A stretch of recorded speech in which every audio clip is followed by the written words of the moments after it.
हमारे विद्वानों की बहुत खड़ी हो रही है।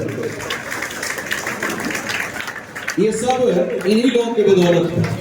मैं पहले ही बोला था कि वो पिता धन्य है, वो माँ धन्य है, वो गुरु धन्य है। उसके सामने ही उसका बेटा या उसका शिष्य उससे आगे निकल जाए, बहुत बड़ी बात होती है। जो सामने दिखाई पड़ रहा है, आप लोग बैठ जाए, बैठा है। तो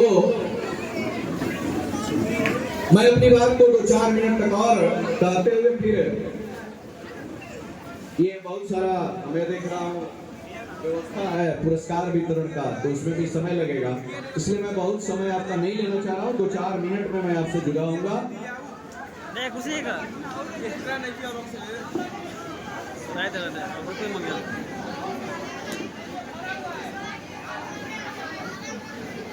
तो बेटा मैं बता रहा था कि बड़े लोगों के अभिवादन से लाभ क्या होता है। अभी आपको मैं बताया 2 तरीके से, एक वेद वेदांत से और दूसरा वैज्ञानिक तरीके से कैसे होता है। ये चीजें हम कर्म करके प्राप्त कर सकते हैं, बड़ों का अभिवादन करके प्राप्त कर सकते हैं। एक घटना मैं आपको बताऊं जिसके लिए महामृत्युंजय जप बड़ा मायने रखता है। इसी से संबंधित पिताजी भी हैं, चाचा जी भी हैं, ये सब बड़े लोग बैठे हैं। मैं उन्हीं के बीच ये बताना चाहता हूं आपसे कि एक दत्तात्रेय मुनि थे जिनको एक औलाद हुई बड़ी परिश्रम के बाद, जिसका नाम था मार्कंडेय।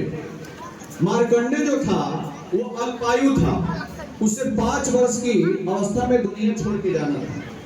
सब लोग इस बात को पूरा ध्यान से सुनेंगे कि प्रणाम करने से क्या लाभ होता है। ठीक 5 वर्ष में उसे दुनिया छोड़ के जाना था। उसके पिताजी संस्कारी थे, जैसे गुलाम नबी के पिताजी हैं। बिना संस्कार कैसा मणि पैदा हो नहीं सकता, इसके पीछे कहीं ना कहीं वो संस्कार जिंदा रहता है जो अपने बच्चों में दिखाई पड़ता है। वो तो एक आईना होता है जो स्पष्ट रूप से दृष्टिगोचर होता है। तो वो लड़का 5 साल में ही मृत्यु को प्राप्त होने वाला था। बड़ी बेचैन थे पिताजी, को उन्होंने एक शिक्षा दी उन्हें और कहा कि ये काम करो। बोलो क्या? जितने बड़े लोग तुम्हारे सामने आते हैं ना, सबका चरण रज लिया करो। बोलो ठीक है पिताजी, इसमें क्या करना है? अब जो ऋषि महर्षि जो भी बड़े लोग उसके सामने से गुजरते थे, वो 5 साल का बच्चा साष्टांग होकर चरणों में झुक जाता था और झुक करके प्रणाम निवेदित करता था। अब जिसको जो इच्छा हो आशीर्वाद दे देता था। एक दिन की घटना, जब आप ये कर्म लगातार करते जाएंगे ना, तो एक दिन ये अपने स्वभाव पे पहुंच ही जाएगा। एक दिन की घटना, सनकादिक ऋषि जो कभी भूखे नहीं होंगे, ये ब्रह्मा के मानस पुत्र हैं, उसी रास्ते से गुजर रहे थे और ये बच्चा वैसे ही जैसे रोज करता था। अच्छा, ये करने से होता क्या है? जो आपकी आदत जो है ना, वो बन जाती है, और जब आदत एक बार बन गई ना अच्छी, तो वो खत्म नहीं होती, आप करते रहेंगे, वो बंद नहीं होता। तो वो बच्चा झुक गया उनके सामने, सनकादिक ऋषियों के आगे झुका और झुकते हुए उन ऋषियों ने गोद में उठा करके कहा, बेटा दीर्घायु भव शतायु भव। ये कहते ही उसके पिताजी दौड़े और दत्तात्रेय जी आकर के बोले, महात्मन क्षमा करें। बोले क्यों? इसे 5 वर्ष की ही आयु प्राप्त है और आप शतायु भव दीर्घायु भव बोल दिए। आप ही बताइए ये सत्य होने वाला है? ये तो विधि का विधान है। बोले मेरा काम था आशीर्वाद देना, जो मैंने कहा सो कहा, और दुनिया में किसी की ताकत नहीं है कि हम सब ऋषियों की वाणी को काट दे। दीर्घायु हुआ तो हुआ, हम चलते हैं, हम जिसके बदौलत ये किए वो जाने की उसे क्या करें। ये कॉन्फिडेंस था। अब देखो समय आ गया, 5 साल पूर्ण हुआ, जाना था उसे, तय था। नियति को बदलना इतना आसान नहीं होता, लेकिन नियति बदली जा सकती है सत्कर्मों द्वारा।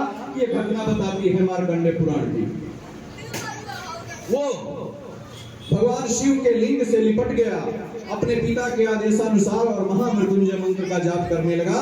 तब तक ब्रह्मभास यमराज अपना भास लेकर के आए और जब ही जमपास से उसका प्राण खींचने को आतुर हुए, तब तक भगवान शिव त्रिशूलधारी खड़े हो गए और बोले, तुम्हारी ये हिम्मत, तुम काल हो तो मैं महाकाल हूँ, मुझसे तुम पैदा हुए हो, तुझसे मैं नहीं पैदा हुआ। मेरे भक्त को तुम ले जाओगे और भी सनकादिक ऋषियों के बाद यमराज को वहां से हटना पड़ा और वो लड़का आगे चल के मार्कंडेय पुराण लिखा। उसी मार्कंडेय पुराण के 7वें भाग से दुर्गा सप्तशती आती है, जिसको आप नवरात्र में पढ़ते हैं और पूजा पाठ करते हैं। ये है प्रणाम करने की ताकत, ये है चरणों में झुकने की ताकत, ये है किसी से अभिवादन प्राप्त करने की ताकत, ये है उसके चरणों में झुकने की ताकत। इसलिए मैं आपसे निवेदन करूंगा कि निश्चित रूप से जो गुलाम नबी शुरू में ही कहा